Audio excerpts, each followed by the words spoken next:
Salve aí, rapaziada. Fala, Clava aqui. Hoje nós estamos aqui para assistir o vídeo Final Fantasy Chrono Trigger, a história dos RPGs. Demorou? Por Mi Costa, Mi Conta 02 aí, o quadro do Flow Games, que eles falam sobre games e várias paradas aí, tá ligado? Já tinha visto um vídeo outro com ele e com o David Jones falando, acho que dos bugs do jogo, não sei. Só que esse quadro aí eu nunca tinha visto. Aí como eu vi que é a história dos RPGs, é interessante nós assistir aí, demorou? É nóis, deixa o like, se inscreve e fala na live aí pra nós trocar ideia, demorou? Um docinho de leite aí pra nós. E é isso. Bora pro vídeo. Muito prazer estar aqui com vocês, eu sou o Mika em mais uma edição do Me Conta. Já se puder atenção, também assiste.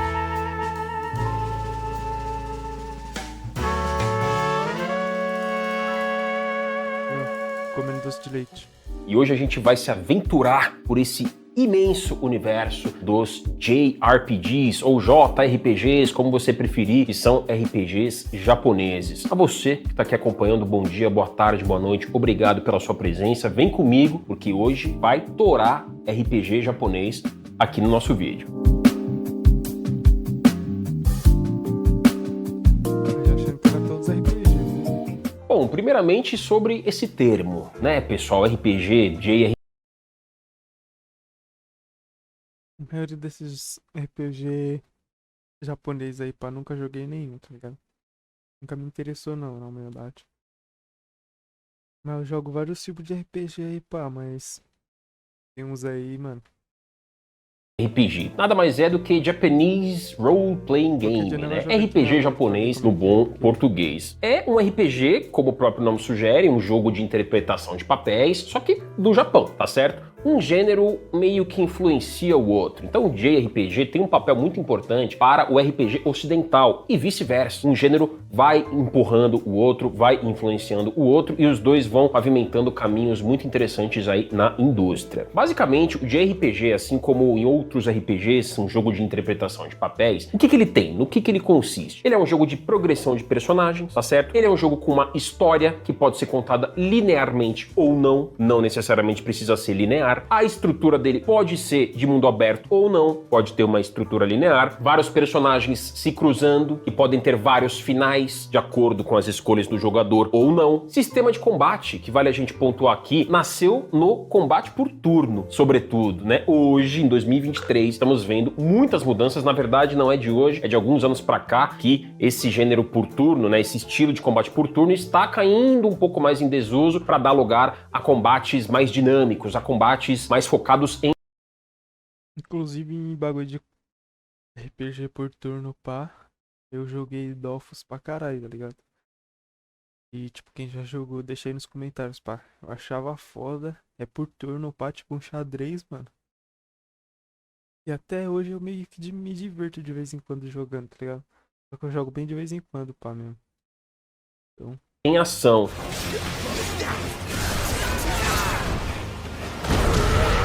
Tanto que os jogos hoje são chamados de Action RPGs, jogos de RPG de ação ou de ação com elementos de RPG. A gente tá vendo, por exemplo, agora no lançamento do Final Fantasy XVI, vamos chegar em Final Fantasy, que é um ícone pra gente falar aqui de RPGs, mas esse é um exemplo já aqui, na verdade, desde o 15, certo? Um pouco do 14 também, que é um MMO, o combate mudou completamente. Pra quem é muito puritano, muito ligado ao passado dessa franquia, observa que houve uma mudança drástica no sistema de combate, por exemplo, do Final Fantasy. Só um recorte entre vários outros jogos que também receberam essas mudanças. desculpa, tropa. Me conta desse Infinix. Ah, excelente. A memória RAM estendida de 9 GB, o processador gamer é um absurdo. Isso aqui eu faço pra vocês não assistir o AD, entendeu, rapaziada? Aí se eles me pagarem, eu faço.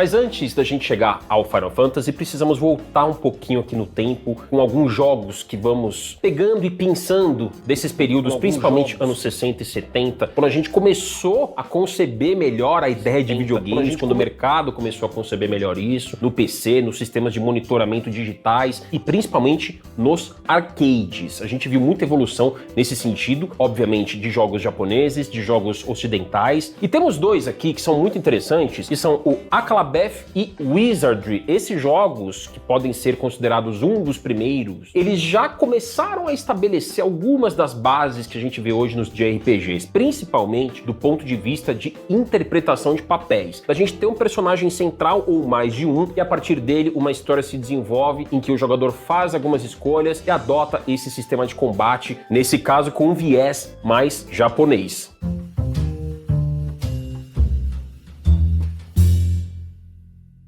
Nos anos 70, 60 e 70, quando a gente começou a pavimentar isso, a ideia é que os jogos fossem mais simples. E por mais simples, nós queremos dizer produtos de entretenimento, produtos de distração, tá certo? Então, não havia uma complexidade para desenvolver esses jogos e para trazer tudo que a gente tem hoje em dia. Então, alguns jogos muito interessantes que a gente trouxe aqui, o Underground Exploration, o Dashizuma no Yuaku e o Panorama Toque, tinham ali mapas aéreos, certo? Em que você via os bonequinhos em forma de pontos, alguns deles.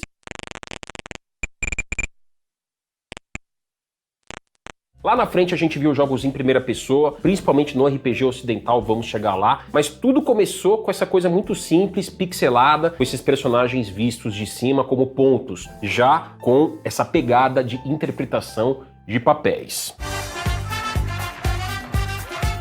E apesar dos RPGs não serem ainda tão comuns no dia a dia das pessoas, e principalmente por ainda não ter uma ideia tão sólida ou cristalizada de consoles, porque tudo começou principalmente nos arcades, veio dos PCs, veio do sistema de monitoramento, a gente começou a ver algumas adaptações, alguns portes acontecerem lá nos anos 80. Eu acho que vale a gente citar nesse sentido dois aqui muito importantes, que são o Dragon Stomper e The Tower of Druaga. Esses jogos começaram a trazer um pouco mais de complexidade em relação ao que a gente estava vendo nos anos 70. Ainda não havia necessariamente uma concepção de RPG ou de RPG consolidado para videogame.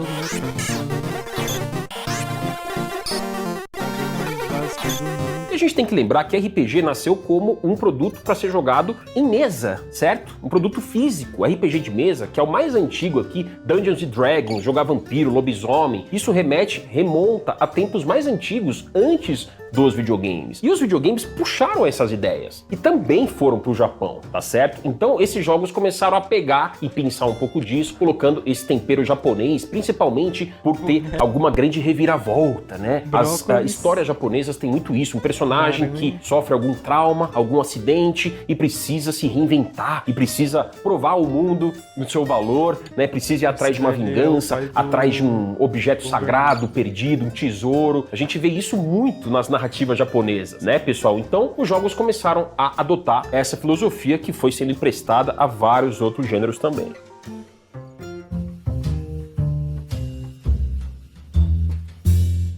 E aí, nesses anos 80, avançando um pouco aqui na linha do tempo, claro que tem muitos jogos, né, galera? Nos anos 80, a gente viu em 1986 o Dragon Quest, lançado pro saudoso, icônico Famicom. E o Dragon Quest, pessoal, só pra gente ter uma dimensão aqui da coisa, lá no Japão, ele é tipo Pokémon, tá? Ele pode não ser tão grandioso assim no Ocidente, claro que tem sua relevância, claro que tem um público grande, aqui no Brasil a gente vê muitas pessoas falando nas redes sociais, etc. Mas Dragon Quest no Japão é endeusado.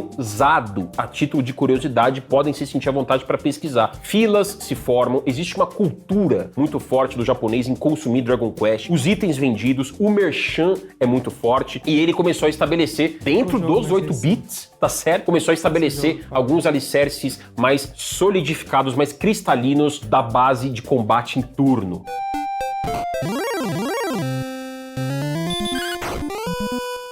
Né, da gente encontrar inimigos perdidos no mapa, tá andando por um mapa, vem um inimigo, bluff, se depara com ele, entra por uma tela de combate e aí acontece toda essa sequência aí entre os seus heróis, né, a sua party, o seu grupo e os monstros.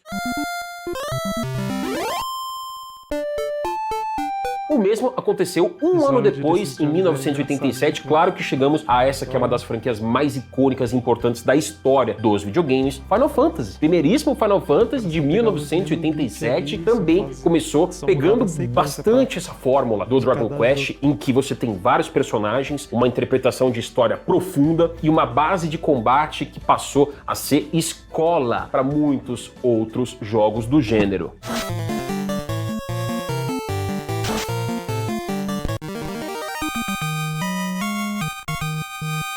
Detalhe, uma curiosidade muito interessante, a Square estava enfrentando maus bocados financeiros naquela época e o Final Fantasy foi tipo não vou dizer uma última aposta, mas Final Fantasy foi muito importante para a Square se reerguer financeiramente, foi muito importante para que ela falasse, olha, se isso aqui não vingar, a gente tá muito ferrado lá na frente. Então, Final Fantasy tinha essa carga de importância de retorno, de dar um retorno financeiro para a Square e isso aconteceu. A franquia é um ícone, não é sempre, né, pessoal, que a gente vê um jogo chegando ao número 16. Caramba, se a gente para pra pensar friamente, que outra franquia chegou ao número 16, né? Fora os spin-offs, as inúmeras adaptações. Estou falando aqui apenas da sequência numerada dessa icônica franquia que é Final Fantasy.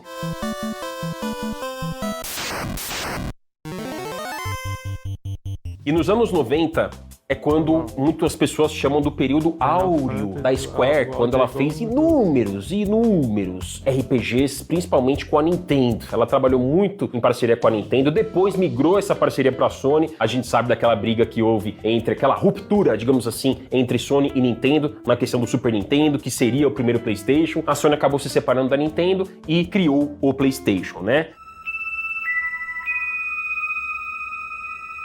Final Fantasy VII, talvez o título mais icônico da franquia, pode não ser o seu favorito, mas é o mais popular, né? Isso a gente tem que reconhecer. Também fez escola para muitos outros jogos que foram saindo ali na era do PlayStation 1, PlayStation 2, caramba, Alundra, que era um pouco mais estilo Zelda, tempo real, Grandia, Legend of Dragoon, Vagrant Story, um dos últimos jogos ali do PlayStation 1.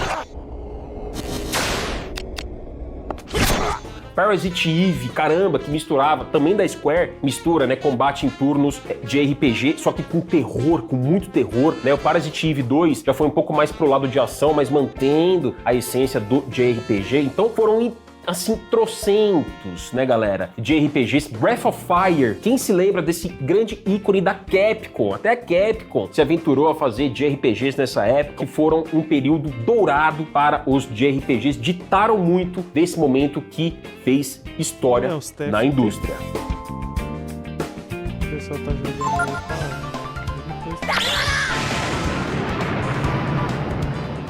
Tivemos também nesse período o Xenogears, ou Xenogears, se você preferir, um jogo um pouco mais complexo em termos de explorar temas mais, assim, sombrios, mais pesados, né? Filosofia, religião, sociedade, cultura. Um jogo muito interessante nesse sentido. Então os jogos começaram a ganhar um outro patamar de maturidade.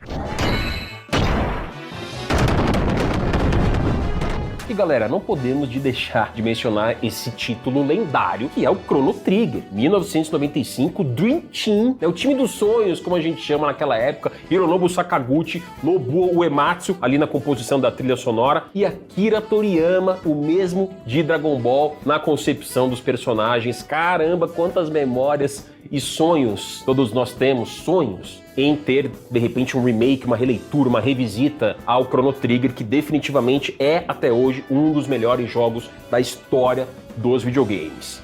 Vai na minha. E alguns outros que acho que vale a gente mencionar, Secret of Mana, que trouxe uma história para quem de repente assistiu aquele filme Jardim Secreto. Muitas pessoas brincavam com essas referências na época, porque o Secret of Mana, dessa série, dessa franquia Mana, é um jogo com uma história mais simplificada, uma história mais leve, acho que essa é a palavra, e ao mesmo tempo, sim, com seu grau de complexidade e de filosofia, e com uma fórmula que funcionou muito bem, né, com aquele estilo cartunesco e caricato, com um grau de complexidade e leveza misturados ali no ponto certo. Enfim, anos 90 a gente pode ficar aqui citando infinitamente muitos títulos.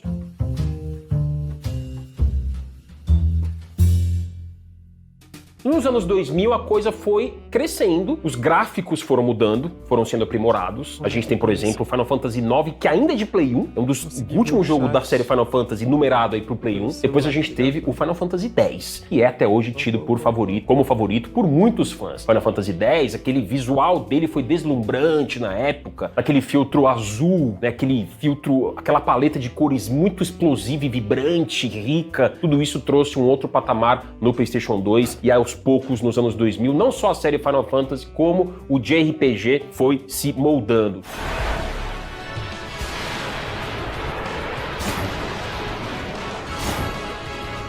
Tivemos um jogo muito legal que eu particularmente gosto muito do Play 2, que é o Rogue Galaxy. Inclusive está disponível aí no serviço do PlayStation Plus para os assinantes, um jogo complexo com uma mecânica muito interessante de combate, que conseguiu misturar bem um pouco do combate por turno, uma exploração mais solta, mais aberta e uma história muito caricata, muito legal.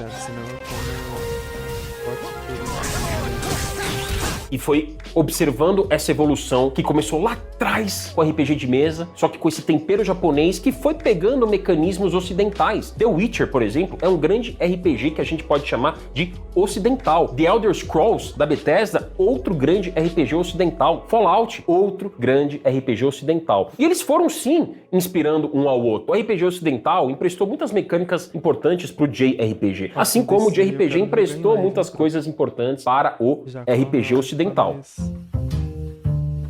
Acompanhar a história desse jogo aí. Também nos anos 2000, acho que é muito importante a gente falar dessa franquia, que é uma união de franquias. Kingdom Hearts, né? Olha o ponto em que o JRPG chegou. Ele pegou uma franquia ocidental, Disney é ocidental, tá certo? O Walt Disney pegou personagens, fez uma união, uma parceria com a Square para criar um jogo que misturasse esses dois mundos. O mundo da Square, o estilo Final Fantasy com o mundo da Disney. Num jogo universal, reconhecido, aclamado mundialmente, querido por muitos. Hoje, sim, reconhecemos que a timeline, a linha do tempo de Kingdom Hearts ficou um pouco confusa, né? Não dá pra negar. Ele tem muitos jogos, tem os jogos numerados, agora tá chegando Kingdom Hearts 4, mas tem inúmeros jogos não numerados dessa franquia, entre spin-offs e os canônicos. Kingdom Hearts 2 é um jogo tido como favorito também por muitas pessoas. O 2, ele pegou aquela mecânica um pouquinho engessada do primeiro, a câmera do primeiro era meio esquisita, meio patinava muito. O 2, ele arrumou tecnicamente todos esses pontos que podiam ser arrumados no primeiro e se transformou num jogo lendário também pra muitos aí. E acabou... Um monte de jogo que nem esse daí, pá. Já falo pros caras, mano. Você for, tipo assim, jogando aos poucos, tá ligado? Joga 1-0, pá, e acha da hora. E depois de uns 30 anos... estimulando, inspirando toda uma nova geração também, né, galera? Indo de 2000 para 2010, nessa migração foi muito interessante que a gente viu o crescimento do escopo desse tipo de jogo, né? E como as marcas também ocidentais estavam se atraindo por esse tipo de temática, né? Muito interessante essa reflexão e acho que Kingdom Hearts foi muito fundamental para trazer isso aos jogadores. Tá tomando coca ali. E mais recentemente, como eu falei, como é importante, né, a gente citar aqui o RPG japonês empurra muito do que a gente vê no RPG ocidental e vice-versa. Porque tivemos um grande acontecimento nos anos 2010, que foi o Skyrim. A gente até brinca aqui, né? Skyrim 6 vai sair. O Skyrim definitivamente é um alicerce, é um pilar do que é um RPG de mesa transportado para um RPG em forma de jogo, em forma eletrônica. E o Skyrim, sim, ele é uma união de muitas ideias que funcionaram muito bem, é uma imersão muito grande, um mundo gigantesco para ser explorado, e certamente tivemos muitos Skyrim-like depois. Muitos jogos inspirados nessa mecânica. Temos agora vários que estão para sair. Avowed, que vai ser da Obsidian. Fallout New Vegas, também da Obsidian. Baita jogo, que é do Fallout 3, que é um dos melhores da franquia Fallout. O próprio Fallout 4 também. Agora temos o Starfield chegando. Aqui eu tô me aventurando um pouquinho no RPG ocidental, né, galera? Só que é legal a gente trazer isso para entender a importância que um gênero traz pro outro nesses anos. Grab jump is ready. I love this part. E tivemos algumas experimentações diferentes. Por exemplo, a franquia Yakuza. Agora nós está zerando, inclusive, o Red Dead Redemption. Vai estar no canal. Vou deixar no card aqui. Não sei se vou postar nesse canal, mas vou postar em outro nos VODs. E aí você pode assistir lá tudo que nós já fez no jogo. E pode colar pra nós assistir o que vai acontecer ainda. Yakuza, ou Yakuza, se você preferir, que sim, é um jogo de porradaria, não é um JRPG, mas no Yakuza Like a Dragon, que é o Yakuza 7, seria o Yakuza 7 numerado, ele bebeu dessa fonte bebereis, que é o JRPG. Se transformou num jogo de combate por turno, se transformou numa fórmula muito caricata dentro desse mecanismo estabelecido. Ele é um jogo caricato, tá certo? Yakuza Like a Dragon. Ele é um jogo engraçado, um jogo gostoso, um jogo bem humorado, leve.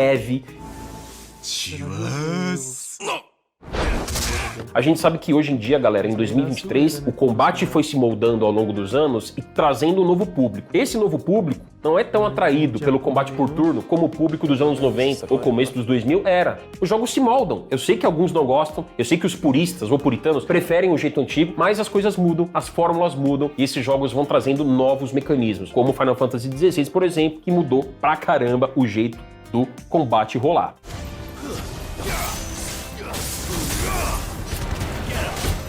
E aí tivemos também Persona 5, por exemplo, um jogo que conseguiu alcançar também um público novo imenso. A gente sabe o quão importante esse jogo é, o quão amado esse jogo é. Todo mundo fala qual que é o próximo Persona, quando que vai ser o novo Persona. Todo mundo esperando para que o Persona 5 saia para mais e mais plataformas. Ele acabou sendo portado, ele era antes exclusivo do PlayStation e acabou sendo portado para outras plataformas. Isso é muito legal porque muitas pessoas podem conhecer essa franquia maravilhosa que é Persona. Eu particularmente gosto muito do Persona 4 Golden do PS Vita, que eu tenho lá, sei lá quantas horas eu tenho, o ritmo dele 80, 100 horas facilmente, o ritmo dele é um pouco mais lento, demora pra engrenar, e o 5, ele conseguiu casar muito bem essa ideia de ter uma escolinha, uma grade escolar, com a porradaria comendo solta ali de noite. Então, Persona trouxe um público novo para o JRPG. O Persona abriu as portas para que muitas pessoas conhecessem o que é um JRPG, e ainda assim é um jogo moderno, tá? Não é um JRPG tão raiz quanto nos anos 90 ou 2000, e é um jogo que trouxe pra atualidade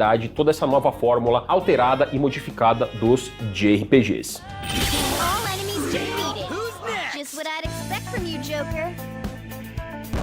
O que mais? Para citar aqui, o remake de Final Fantasy VII. Também é um jogo que a gente pode observar grandes mudanças em relação ao Final Fantasy VII original. Grandes mudanças. Um jogo que trouxe um combate refinado, trouxe muitos inimigos e uma área gigantesca, tanto que temos aí a sequência desse remake saindo agora. E acho que ele pode ser sim um bom exemplo, uma ótima escola de como adaptar um jogo dos anos 90 para a atualidade, mantendo essa essência, mantendo esse charme. Foi aclamado, todo mundo gosta, adora esse remake. Sabemos que os mais puritanos, novamente, vão sim ficar implicados e, de certa forma, cada um tem a sua opinião, pode se incomodar, tudo bem, mas, gente, vamos mandar real. O combate do Final Fantasy VII Remake é, ó, uma delícia. O cara reclama de tudo, não tem jeito não. Bom, e acho que é isso, né, galera? A gente pode citar, como eu falei, tem muitos jogos, mas muitos. A Nintendo fez parte fundamental disso. Nintendo e PlayStation, que são marcas japonesas, fizeram parte fundamental disso. E temos, sim, boas experimentações no Xbox. Por exemplo, Blue Dragon. Vocês se lembram do Blue Dragon, que é um jogo do Akira Toriyama também, os personagens, o desenho dos personagens. Eu adorava jogar Blue Dragon, tenho na minha coleção do 360.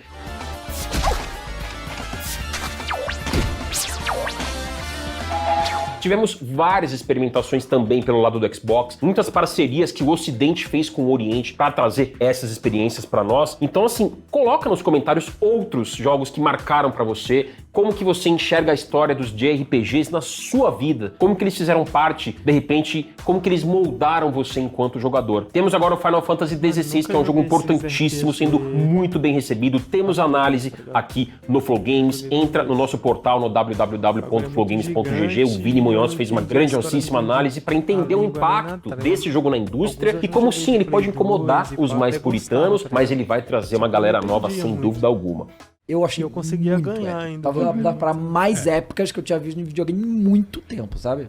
E vamos ver o que mais temos aí pela frente. Tem Persona novo chegando, tem sequência do Final Fantasy VII Remake chegando. É muito legal. E temos também experimentações que usam o jeito antigo. Live Alive, por exemplo, um baita jogo do Switch. Triangle Strategy, também um belo jogo mais tático, né? Mas usando esse esquema mais raiz. Disgaea é uma franquia que eu gosto muito, também adotando mais o esquema tático. Fire Emblem, também indo mais pro lado tático. tático, mas são jogos muito interessantes que beberam dessa fonte e estão entregando para essa galera que é mais apegada ao passado, estão entregando coisas muito interessantes. Octopath Traveler, uma bela arte casada a um sistema de combate também por turnos funcional pra caramba, com toques de modernidade. Ni no Kuni é um jogo que consegue mixar muito bem também o antigo com o novo. Então, exemplos não faltam pra gente entender essa grande magia que é o JRPG. Eu gosto de jogos que me fazem refletir sobre o mundo ao meu redor. Nossa. Comenta aqui embaixo outros nomes, outras inspirações.